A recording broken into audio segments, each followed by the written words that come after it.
오늘 읽었던 요한복음 3장 9절부터 21절까지 말씀을 통해서 하나님은 사랑이라 하는 제목으로 하나님 말씀 전하겠습니다. 이번 주를 우리가 종교개혁 주간이라고 합니다. 10월 마지막 주를 종교개혁 주간이라고 하는데요. 종교개혁자들이랑 로마 가톨릭 교회가 크게 차이점을 가지고 있다 그러면 이 종교개혁을 추구하는 이 개신교도들은 하나님의 은혜로 믿음으로 구원 얻는다는 것에 상당한 무게를 두고 있어요. 가톨릭 교도들은 그쪽에 무게를 두지 않습니다. 은혜라는 말을 꺼내기도 하고 믿음이라는 말로 꺼내기도 하지만 가톨릭은 그거랑은 좀 많은 차이가 있어요. 특별히 이제 종교개혁이 한참 진행되던 1555년에 이 루터가 종교개혁을 시작한 건 1517년이거든요. 1555년에 가톨릭 교회가 트리엔트 종교회의라는 회의를 열어가지고 그때 뭘 발표했냐면 믿음으로 구원을 받는다고 하는 사람들은 저주를 받는다, 지옥에 간다 라고 이렇게 발표를 했어요. 그래서 이제 가톨릭 교회가 그러고 나서 그 쭉 얘기를 해와가지고 최근에 있었던 바티칸 공회의 1차, 2차 공회의뿐만 아니라 2000년에 있던 회의에서도 가톨릭 교회는 자신들의 입장을 바꾸질 않았습니다. 그래서 믿음으로 구원 얻는다는 이 교리가 또 은혜로 구원 얻는다는 교리가 가톨릭과 우리 큰 차이를 두고 있어요. 간혹 이제 가톨릭 교도들을 만나보면 우리도 뭐 믿음으로 구원 받아. 그런데 우리는 오로지 믿음으로잖아요. 은혜로 구원받는다고 하는데도 가톨릭 교도도 그 얘기 하거든요. 그렇지만 막상 얘기를 들어보면 은혜로 구원받는다고 하는 것도 일부분이더라고요. 그래서 우리랑 가톨릭 교도는 상당히 좀 다릅니다. 어떻든 오늘 본문에서 나와 있는 중심적인 내용들도 은혜라고 하는 거랑 그 다음에 믿음으로라고 하는 게 중심 주제입니다. 오늘 말씀을 보실 때에도 그 부분에 좀 주의를 하시면서 말씀을 잘 보시기를 바랍니다. 제가 앞에 나와 있는 말씀을 조금 정리해서 말씀드리면 이 요한복음 1장 1절에 보면 이렇게 시작되거든요. 태초에 말씀이 계시니라. 이 말씀이 하나님과 함께 계셨으니 이 말씀은 곧 하나님이시니라. 태초에부터 계셨던 그 말씀은 곧 성자 예수 그리스도를 부르거든요. 성자 하나님께서 인간의 몸을 입고 우리 가운데 오셨습니다. 그런데 예수님은 오시자마자 사람들에게 여러 가지 이적을 행하시게 되는데요. 제일 먼저 예수가 하나님의 아들인 것을 증언하는 사건이 뭐냐면 가나에서 물이 변화해 포도주가 되게 만든 사건이에요. 그 별거 아닌 것처럼 보일지 모릅니다만 성경에서는 굉장히 큰 이적이라고 말하고 있거든요. 있을 수 없는 일이에요. 하나님의 아들 예수 그리스도가 물이 변화해 포도주가 되는 사건을 이루셨거든요. 두 번째로 예수님께서 하신 그 하나님의 아들로서 하신 사건은 뭐냐면 그것도 마찬가지. 우리가 볼 때는 뭐 별거 아닌 것처럼 보입니다만 성경을 아는 유대인들은 저건 하나님의 아들이다라고 충분히 알만한 사건인데 그거는 예수님께서 예루살렘에서 성전을 정화하신 사건이에요. 사람들이 성전에서 물건 팔고 돈 바꾸는 거 보시고 예수님 다 뒤집어 엎으셨거든요. 내 집은 만민의 기도하는 집인데 어떻게 내 집을 이런 식으로 너희들이 도둑의 소굴로 만드느냐. 교회에서 누가 돈거래하고 그런 걸 가지고 교회에서 이익을 취하느냐. 그래가지고 예수님께서 상을 다 뒤집어 엎으셨어요. 그 사건이 말라기 3장 1절부터 3절에 나와 있는 말씀에 대한 인용이거든요. 예수님께서는 메시아로 오셔가지고 제일 먼저 하실 일이 성전 정화를 할 거라는 게 이미 성경에 언급이 돼 있어요. 예언이 돼 있는데 그걸 그대로 이루신 사건입니다. 그리고 저희가 이제 지난번에 살펴봤던 본문에서는 예수님께서 예루살렘에서 많은 이적을 행하셨습니다. 주로 아마 병을 고친 거로 보입니다. 이적의 내용이 뭔지는 언급이 안 돼 있거든요. 병을 고친 거로 돼 있는데 많은 사람이 병고침을 받았어요. 그렇지만 예수를 믿은 사람은 딱 한 명이에요. 니고데모라고 하는 사람이에요. 나머지 사람도 병을 고침을 받았지만 저분이 하나님의 아들이다라고까지 믿음으로 나아가지 못하는 거예요. 우리 마음 같아서는 정말 죽을 병이 나음을 받고 그러면 하나님 믿을 것 같잖아요. 그렇게 안 돼요. 그냥 고맙고 감사하고 신기하기는 하지만 그것이 하나님의 아들 예수를 믿는 믿음으로 나아가려면 거기에 성령의 역사라는 게 기본적으로 전제가 돼 있어야 됩니다. 하나님의 성령의 역사가 있어야지만이 사람이 그게 믿어지는 거예요. 그래서 니고데모가 예수님 찾아와가지고 당신이 행한 이적을 보니 이거는 하나님께서 오신 분이 분명합니다라고 하는 예수님께서 사람이 거듭나지 아니하면 하나님 나라를 볼 수 없다. 물과 성령으로 아니고서는 사람이 거듭날 수 없다.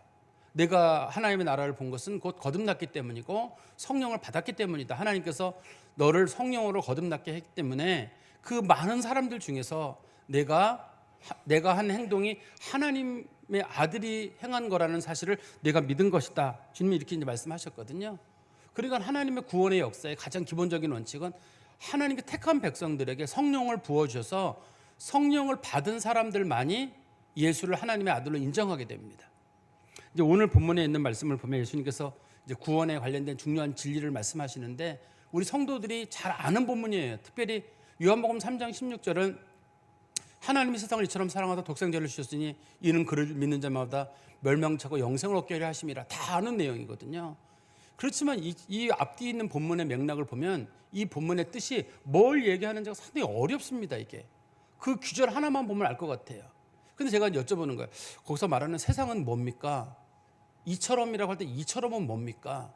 그렇게 하나씩 들어가 보면 우리가 하나님 말씀이 생각보다 어렵게 보일 때가 있거든요. 그래서 요한복음 3장 우리가 읽었던 9절에서 21절까지가 성경 난해 규절 중에 하나예요. 어려운 규절 중에 하나인 뿐만 아니라 영적인 깊이가 깊이 들어있는 그런 본문입니다. 여러분들이 말씀을 보시면서 좀 깊은 은혜를 받으시는 시간이 되길 바랍니다. 우리 3장 9절에 보시면 니고데모가 대답하여 이르되 어찌 그러한 일이 있을 수 있나이까. 니고데모가 예수님한테 여쭤본 거거든요. 예수님께서 뭐라 그랬냐면 사람이 하나님의 나라를 보려면 거듭나야 한다. 거듭나려면 성령을 받아야 한다. 거듭나고 성령을 받아야 하나님의 나라를 볼 수 있고 하나님 나라에 들어갈 수 있고 영생을 얻는다. 이렇게 예수님 말씀하셨어요. 그렇지만 니고데모가 이해가 안 되는 거예요. 자기는 물론 예수를 하나님의 아들로 믿어요. 그렇지만 이해가 안 돼요. 사실 유대인들은 어떤 생각을 가지고 있었냐면 우리는 유대인이기 때문에 구원받는다는 생각을 가지고 있었어요. 우린 특별한 사람들이다. 그래서 유대인들은 내가 정말 큰 죄, 특별한 죄를 저지르지 않는 한은 구원받을 거로 생각을 했습니다. 그리고 내가 하나님의 율법을 좀 알고 있고 할 일을 받는다. 그러면 구원을 다 받는 거로 알고 있었는데 예수님이 하시는 말씀이 이해가 안 되는 거예요. 아니 유대인이 아닌데 성령 받으면 구원을 받는다고요? 믿음으로 구원을 받는다고요? 생각도 못한 일인 거예요. 그렇다면 예수님께서 10절에 이렇게 말씀하십니다. 예수께서 그에게 대답하여 이르시되 너는 이스라엘의 선생으로서 이러한 것들을 알지 못하느냐. 하나님의 성령으로 믿음으로 은혜로 구원받는다는 사실을 내가 알지 못하느냐. 예수님께서 보시기에는 이 니고데모라고 하는 사람이 바리새인의 지도자거든요. 바리새인의 지도자라는 말은 서기관이에요. 성경을 거의 토시 하나까지 다 외울 정도로 성경을 잘 아는 사람입니다. 그 사람이라 그러면 하나님의 구원의 은혜는 은혜로 온다는 거, 믿음으로 온다는 거 이거 다 알고 있어요. 그런데 그 사람이 이걸 의심한다는 거 예수님께서 너 이것도 모르냐는 거예요. 왜 모르냐면 자신들의 선입견에 꽉 사로잡혀 있어서 그래요. 하나님의 구원의 은혜는 예정과 은혜로 이루어져요. 한번 잘 보십시오. 우리 최근에 새벽 예배 때 로마서를 강의하는데요. 거기에도 언급이 되어 있는 내용입니다. 아브라함의 자손이라고 해서 유대인이라 다 구원받는 게 아닌 이유는 첫 번째로 보세요. 아브라함에게는 자식이 7명이 있었습니다. 아들이. 우리는 이스마엘 말고도 아브라함이 재혼을 하고 3혼까지 하거든요. 아브라함이. 그런 사이에 자식이 여러 명이 있게 됐는데 그중에서 구원받은 사람은 이삭의 자식들만 구원을 받게 됐어요. 이삭만. 이삭에게는 자식이 둘이 있었거든요. 쌍둥이가 있었습니다. 에서랑 야곱이 있었거든요. 이삭의 자녀 중에 쌍둥이인데 그중에서 야곱만 구원을 받았어요. 인품으로 놓고 보면 에서가 좋은 사람이에요. 남자답기도 하고 부모님을 잘 모시는 사람이고 야곱이란 말의 뜻은 교활하다는 뜻이거든요. 성품도 그렇고 야곱이 온전하지 못해요. 그렇지만 하나님의 은혜는 야곱에게로 가요. 그래서 하나님의 예정의 은혜라고 하는 것 자체가 하나님께서 기뻐하시는 자를 택하시고 그 사람에게 성령을 부어주시고 믿음을 부어주셔서 하나님께서 구원하신다는 게 하나님의 기본 원칙이거든요. 그리고 그 예레미야서 31장 33절에 보면 하나님께서는 이제는 내가 너희들에게 더 이상 율법을 지키라고 말하지 않고 너희들 마음에 너희들 속에 내 성령을 부어서 내가 너희로 하여금 내 법을 지키게 하겠다. 그래서 하나님께서는 성령으로 말미암아 구원하신다는 말을 예레미야서 31장 31절에 34절에 이미 말씀을 해놨어요. 새 언약이라 그래서 유대인들은 다 알고 있는 내용이에요. 그렇지만 이게 무슨 뜻인지를 잘 몰랐던 이유는 선입견에 사로잡히니까 이게 안 보였던 겁니다. 그래가지고 예수님께서 그 니고데모에게 말하기를 네가 유대인의 지도자인데 이것도 모르느냐라고 그 사람을 꾸짖은 것이죠. 그리고 11절에 말하기를 진실로 진실로 내게 이르노니 우리는 아는 것을 말하고 본 것을 증언하노라. 그러나 너희가 우리의 증언을 받지 아니하는도다. 여기서 우리란 말은 예수님과 예수님의 제자들, 현대의 교회들을 말하는 거고 너희는 유대인들을 뜻하는 거예요. 예수님의 제자들은 예수님과 함께 있는 이 제자들은 예수님이 하나님의 아들인 걸 알고 있거든요. 아, 구원이라고 하는 것은 말씀이 육신이 되어 오신 예수 그리스도를 영접함으로 구원을 받는 거구나. 물과 성령, 오로지 성령으로만 구원을 받는 거구나. 예수님의 제자들이 이걸 알고 있어요. 또 성령께서 예수님의 머리에 머무르시는 것을 보고 저가 성령으로 세례를 주는 분이라는 것도 알았습니다. 성령으로 구원하신다는 뜻이고, 그것도 예수님의 제자들은 알고 있었거든요. 그래서 예수님의 제자들은 그 얘기를 한 거고, 여기서 너희들이란 말은 누구냐면 유대인들을 말하는 거예요. 유대인들은 이걸 못 받아들이는 거예요. 유대인들이 생각하는 구원은 민족주의예요. 우리 유대인이라고 하는 민족이 구원을 받고, 우리 혈통이 구원을 받고, 우리가 율법을 잘 지키지 못해서 지킨다는 그로 구원을 받고, 우리가 할례를 구원받는다고 했는데 못 받는. 그래서 이 사람들은 이 예수님과 예수님의 제자들이 했던 말들을 받아들이지를 못했습니다. 그때 예수님께서 12절에 이렇게 말씀하시죠. 내가 땅의 일을 말해도 너희가 믿지 아니하거든 하물며 하늘의 일을 말하면 어떻게 믿겠느냐. 땅의 일이란 말은 예수님께서 행하신 많은 표적들이에요. 첫 번째. 두 번째는 예수님께서 바람을 하나 예를 드셨거든요. 니고데모가 예수님에게 물어보기를, 아니 어떻게 사람이 거듭날 수 있습니까? 어머니 뱃속에 또 들어갔다 나온다는 뜻인가요? 나는 성령으로 거듭난다는 말을 이해할 수 없습니다. 하니까 예수님께서 바람이 동에서 서로 부는데 어디서 어디로 부는지는 몰라도 바람이 부는 걸 보고 사람들이 바람이 불었다는 건 알지 않느냐.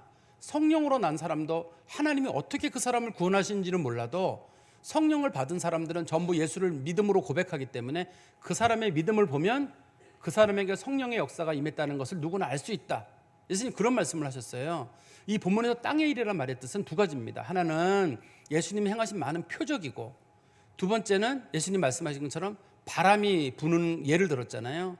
성령으로 난 사람과 이와 똑같아서 어떻게 구원받는지 모르지만 하나님께서 성령을 부어주시면 그 사람들이 예수를 주로 인정하게 된다. 그 얘기를 예수님 말씀하셨는데, 땅의 일을 모르는 사람들은 뭐를 모르냐면 12절입니다. 하물며 하늘의 일을 말하면 어떻게 믿겠느냐. 하늘의 일을 말한다는 것은 하나님의 놀라운 천국에 대한 구원의 과정이에요. 하나님의 천국 구원의 계획, 이런 거를 우리가 교회 용어로는 경륜이라고 부르거든요. 영어로는 이코노미라고 불러요. 우리 경제할 때 그 이코노미라고 부르는데, 그 신학에서는 그거를 이코노미라는 말의 뜻을 경제라는 말로 쓰지 않고 경륜이라는 말로도 사용할 때가 있습니다. 그거를 때로는.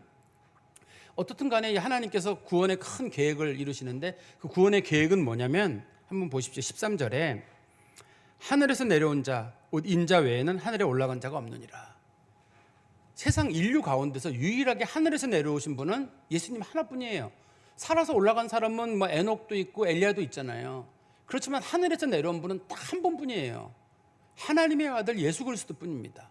그는 영원 전부터 하나님과 함께 계셨던 분이셨는데, 그분이 육신을 입고 우리 가운데 오셨어요. 이걸 우리가 신학적 용어로는 성육신이라고 부르죠.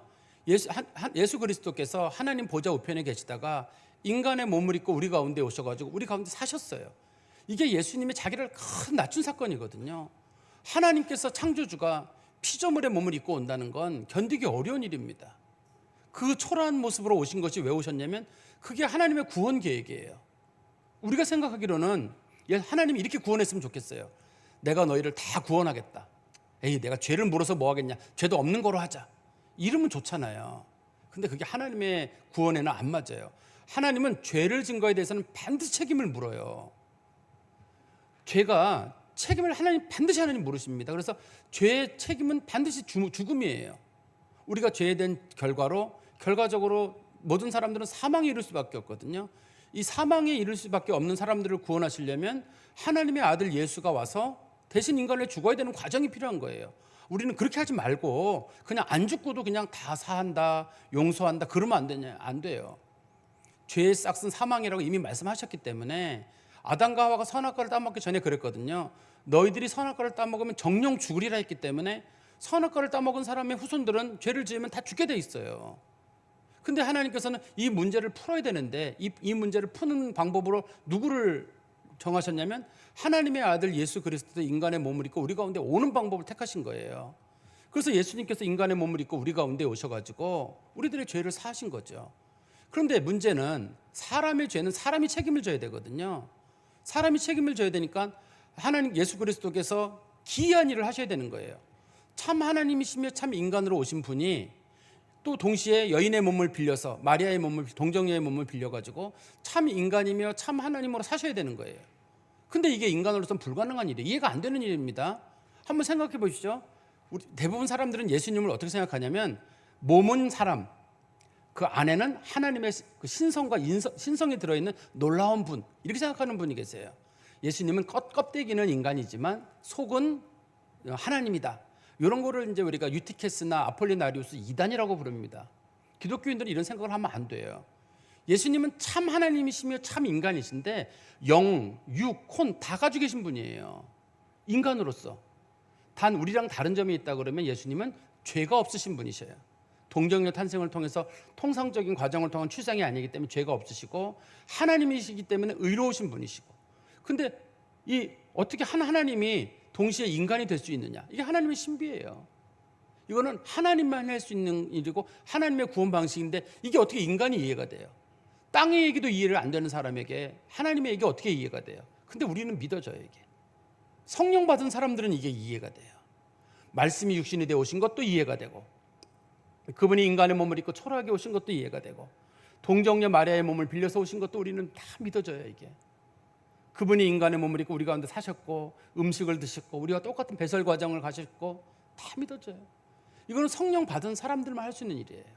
하나님의 구원의 그래서 과정에서 가장 중요한 그리스도의 성육신이거든요. 예수님이 높은 자리에서 내려오셔가지고 인간의 몸을 입고 우리를 구원하셨다. 두 번째는 14절 15절입니다. 모세가 광야에서 뱀을 든 것 같이 인자도 들려야 하리니 이는 그를 믿는 자마다 영생을 얻게 하려 하심이니라. 하나님께서 예수 믿는 자들에게 구원을 주려고 어떻게 하셨냐면 예수님께서 뱀처럼 들려야 된다고 말씀하셨어요. 뱀처럼 들린다는 말은 예수님께서 십자가를 지신다는 말에 대한 구약적 예표예요. 민수기 21장 6절에서 9절에 보면 이스라엘 백성들이 출애굽 다 끝나갈 때쯤이에요. 출애굽할 때 그 기간이 40년이잖아요. 광야 생활이 40년인데 광야가 두 종류가 있어요. 하나는 우리가 흔히 얘기하는 이스라엘 백성들 광야를 지났다 할 때 광야가 있고, 하나는 이스라엘 백성들이 광야를 지날 때 맨 마지막에 지나는 에돔 광야라는 광야가 있어요. 근데 우리가 흔히 얘기하는 광야는 물도 흐르고 또 거기 뭐 풀도 자라고 가축도 키울 수가 있고 나무도 있고 그래요. 일반적인 광야가. 그런데 에돔 광야는 그게 없어요. 물도 없고 나무도 없고 풀도 없는 지역이에요. 그 맨 마지막 과정을 지나게 됐어요. 아론이 죽자마자 호르산에서 아론이 죽고 난 다음에 하나님께서 이스라엘 백성들의 경로를 틀어가지고 에돔 광야로 보낸 거예요. 이스라엘 백성들은 충격인 거예요. 왜냐하면 광야 생활 힘들지만 적응이 됐거든요. 근데 맨 끝에 가가지고 너무 고통스러운 시간을 주는 거예요. 그래서 백성들이 하나님을 원망했습니다. 아니 어떻게 이러냐는 거예요. 하나님께서 에돔 광야를 지나게 하신 이유는 다시는 뒤를 돌아보지 말라는 거예요. 그 어려운 과정을 지난 사람들은 다시는 돌아가지 못하는 거예요. 다시는 돌아가지 못하는. 하나님이 그래서 하나님이 그런 길을 정하신 거거든요. 그런데 이스라엘 백성은 하나님만 원망하기 시작하니까 그때 그 사막에 살고 있는 뱀 중에 독이 아주 독한 뱀 중에 불뱀이라는 뱀이 있어요. 그 뱀이 하나님을 원망하는 사람들을 물어가지고 여럿이 죽었어요. 여럿이 막 죽고 고통 중에 있을 때 그때 이스라엘 백성들이 모세에게 살려달라고 부르짖으니까 모세가 하나님께 호소했습니다. 하나님 이 백성 용서해달라. 하나님께서 말씀하시기를 좋다. 그러면 그 뱀을 그 불뱀 있잖아요. 불뱀 모양을 노수로 만들어라. 노수로 만들어가지고 그걸 나무에 매달아라. 그럼 보통 경우는 나무가 세로로 쓸 거 아니에요? 그리고 노뱀이 가로로 쓰게 되면 십자가 모양처럼 될 거 아닙니까? 그게 이제 우리가 흔히 얘기하는 신약 성경의 그리스도의 십자가에 대한 예표라고 보거든요. 나무를에다가 뱀을 매달아서 보는 자는 살 것이다라고 했습니다.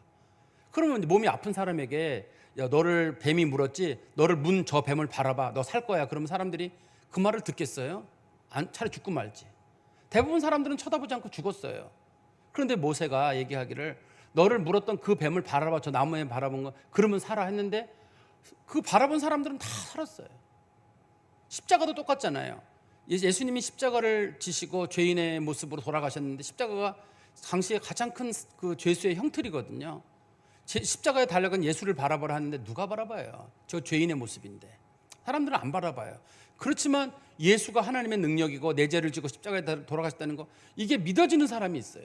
그게 바라봐지는 사람이 있고, 그게 우리들이죠. 그 사람들에게는 하나님의 구원의 은혜가 임하거든요. 그래서 하나님께서 구원의 은혜를 두 가지 방법으로 보여주셨는데 그게 하늘의 일이에요.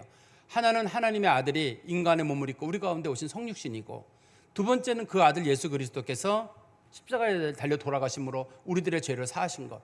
이거는 사람으로서는 이해할 수가 없고 오로지 성령 받은 사람들 하나님이 죄송합니다.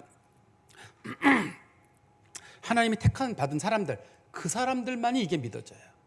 그래서 구원의 은혜라고 하는 건 하나님의 은혜가 거기에 작동을 해야 되고, 그리고 성령의 도우심이 거기에 있어야지만 그게 믿어지고 또 하나님 앞에 순종할 수 있는 마음이 생기는 겁니다. 그리고 우리 16절 말씀 보십시오. 하나님이 세상을 이처럼 사랑하사 독생자를 주셨으니 이는 그를 믿는 자마다 멸망하지 않고 영생을 얻게 하려 하심이라. 하나님이 그 아들을 세상에 보내신 것은 세상을 심판하려 하심이 아니요 그런 말미암아 세상이 구원을 받게 하려 하심이라.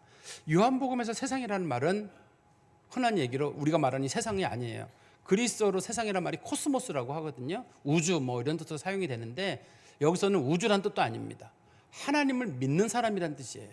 다시 보시면 하나님이 세상을 이처럼 사랑하사, 하나님께서 택한 사람들, 하나님을 믿는 사람들을 하나님 사랑하셔서, 하나님께서 택한 백성들입니다. 세상은 하나님이 세상 택한 백성들을 이처럼 사랑하사, 이처럼이란 말은 위에 나와 있는 두 가지죠. 하나는 성육신 하시기까지 사랑하시고, 두 번째는 십자가에서 자기 목숨을 주기까지 사랑하셔서 독생자를 주셨다. 이 니고데모는 예수님을 위에 3장 2절에서 선생님이라고 불렀거든요. 랍비어. 예수는 선생님이 아니에요. 누구에게 교훈을 주러 오신 분이 아닙니다. 하나님의 아들 독생자예요. 성경에서 하나님의 아들이란 말은 남녀 과정을 통해서 혹은 부모가 자식을 낳듯이 이런 뜻이 아닙니다. 하나님에게로부터 나오신 분이란 뜻이에요. 원래 하나님이신데 하나님에게로부터 나오신 분. 그러나 하나님께서 예수를 아들이라고 불렀고 예수님이 하나님을 아버지라고 불렀기 때문에 우리도 하나님을 아버지라고 부르고 예수를 하나님의 아들이라고 부르는 것뿐이지 인간의 출생 과정을 겪는 분은 아닙니다. 어떻든 간에 예수 그리스도는 하나님의 독생자신데 이는 그를 믿는 자마다 멸망하지 않고 영생을 얻게 하는다.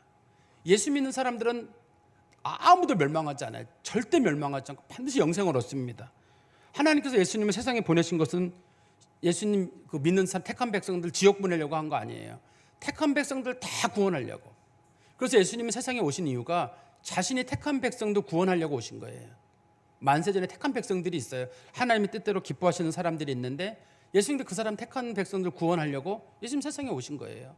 그래서 예수님이 오심으로 말미암아 우리는 죄 사함을 받게 되고 모두 구원에 이르게 되고 절대 지옥에 가지 않습니다. 그러나 18절 말씀해 보십시오. 그를 믿는 자는 심판을 받지 아니하는 것이요. 예수 믿는 사람들은 절대 심판을 받지 않아요. 그렇지만 믿지 아니하는 자는 하나님의 독생자의 이름을 믿지 아니하므로 벌써 심판을 받은 것이니라. 하나님의 아들을 믿지 않는 사람들은 벌써 심판을 받은 거예요. 왜냐하면 그 사람이 믿지 않는다는 말의 뜻은 하나님이 택하지 않았다는 뜻이에요. 성령을 주지 않는다는 뜻입니다. 그 사람들은 이미 하나님 앞에 버림받았다는 뜻이에요. 하나님 믿지 않는 게 그만큼 무섭고 떨리는 일입니다. 하나님 믿지 않는 거 그만큼 두렵고 떨리는 일이에요. 어떤 분들은 그런 얘기를 하거든요. 그래도 예수 믿었는지 안 믿었는지 죽어봐야 되는 거 아니냐. 죽기 전에도 알아요. 벌써 하나님의 아들 예수가 있는 사람들은 성령이 있고, 성령 있는 사람들은 예수를 주라고 고백하고 하나님을 아버지로 인정하고 또 예수의 십자가와 예수의 그 성육신을 믿고 천국을 믿고 그 사람들은 다 구원받은 사람들이에요. 혹시 여러분들은 그 생각 해보셨나요? 세상에서 가장 확실한 일은 뭔가요? 가장 확실한 일. 어떤 철학자는 그런 얘기를 했죠. 데카르트인가 하는 사람들은 나는 모든 걸 다 의심하지만 의심하고 있는 나는 존재하는 거 아니냐. 소위 방법적 회의라고 할 때 생각하고 있는 나는 존재한다. 그 사람은 그렇게 생각을 했어요. 우리가 생각한다 나는 고로 존재한다고 했던 그 얘기했던 그 사람이요. 그런 사람이 있고 어떤 요즘 시대 사람들은 인간의 가장 확실한 건 과학적 방법으로 검증 가능하고 눈으로 볼 수 있고 손으로 만질 수 있고 그런 것들만 가장 확실한 것이다. 이거는 이제 유물론적 사관을 가진 사람들의 생각이에요. 이거는. 근데 성경에서는 가장 확실한 건 뭐냐면 세상은 누가 만들었느냐? 하나님이 만드셨다. 하나님의 아들이 인간을 위해서 구원의 역사를 이루셨다. 하나님의 아들이 구원의 역사를 이루시면 그 사람 하나님이 버리겠느냐? 절대 안 버립니다. 목숨 바쳐 사랑한 그 사람 버리겠느냐? 안 버립니다. 제일 확실하다. 그리고 또 한 가지 확실한 게 뭐냐면 그 사람이 예수를 거부해요. 하나님의 은혜가 작동하지 않지만 거부하는 사람들은 자신들의 마음을 완악하게 해가지고 거부하는 거거든요. 그 사람들이 지옥 가는 문제, 그것도 확실한 일이에요. 뒤집을 수가 없는 일이에요. 예수 믿는 사람이 천국 가는 것도 확실한 일이고 예수 안 믿는 사람들이 지옥 가는 것도 분명히 확실한 일입니다. 이거는 뒤집을 수 없는 분명한, 창조주 하나님의 아들을 믿는 자들에게 구원을 주는 게 확실하고 하나님의 아들이 우리 가운데 오셔 십자가에 달려 돌아가셨는데 그걸 조롱하고 비웃는 사람들을 하나님이 그냥 두신다? 그것도 있을 수 없는 일이에요. 성경에서 가장 확실한 일은 그리스도의 십자가 사역이고, 그리스도의 십자가 사역뿐만 아니라 죽은 자 가운데 부활하셔서 승천하신 거, 하나님의 아들의 사건이 가장 확실합니다. 인간 피조물계에서 일어나는 많은 일들은 이건 있을 수도 있고 없을 수도 있는 일들이 많아요. 그렇지만 영원 가운데 계셨던 하나님의 아들이 우리 가운데 오셔서 이루신 구원의 사건, 창조주가 이루신 사건이잖아요. 창조주가 구속주가 되셔서 우리 가운데 이루신 그 사건, 성령으로 감동하시는 이 사건은 세상에 부인할 수 없는 가장 확실한 사건입니다. 그러면 이 사건을 받은, 이 구원의 은혜를 받은 우리들은 어떻게 살아야 하느냐? 우리 한번 20절 21절 보십시오. 악을 행하는 자마다 빛을 미워하여 빛으로 오지 아니하나니 이는 그 행위가 드러날까 하며, 진리를 따르는 자도 빛으로 오나니 이는 그 행위가 하나님 안에서 행한 것임을 나타내려 함이라 하시니라. 이 말씀을 좀 보다 보면은 때로는 이게 무슨 뜻인가 싶지만 이 핵심은 이런 얘기예요. 진리를 받은 사람들은 진리의 말씀을 그대로 따라 행한다. 그래서 그 사람이 진리 안에 거하는지는 사람들이 알 수 있어요. 특별히 요한복음에 나와 있는 내용들하고 가장 비슷한 게 사도 요한이 기록한 다른 책에 나오거든요. 요한 1, 2, 3서와 요한 계시록에 나와요. 특별히 요한 1서에 보면 이 본문에서 말하는 진리 안에 거하는 사람들은 과연 어떤 사람들이냐라는 내용이 요한 1서에 보면 나옵니다.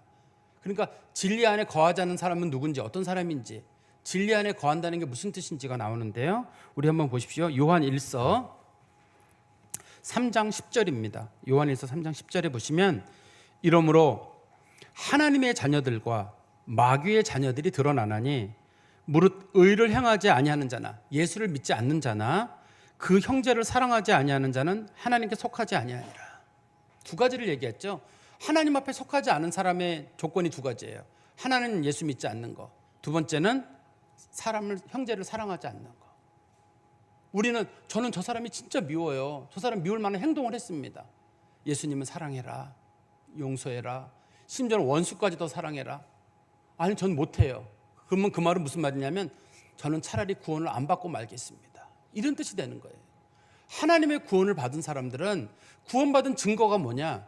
그 사람이 하나님의 말씀을 믿는 것과 두 번째는 형제를 사랑하는 거예요. 심지어는 원수까지 사랑하는 게 그리스도인들의 마음입니다. 그렇지만 어떤 사람들은 저는 못 믿겠습니다라고 할 때 그 안 믿는 사람들의 특징이 있습니다. 요한 1서 3장 15절에 보시면 그 형제를 미워하는 자마다 살인하는 자니 살인하는 자마다 영생이 그 속에 거하지 않냐는 것을 너희가 알지 못하느냐. 정말 누가 진짜 미워요. 용서 못하겠는 사람이 있는 거예요. 그런 사람들은 하나님 앞에 거하는 사람이 아니에요. 이걸 뒤집어 가지고 용서 못하는 사람은 천국 못 간다 이렇게 적용시키는 게 아니라, 용서받은 사람들, 사랑을 받은 사람들은 사랑을 베풀어야 돼요.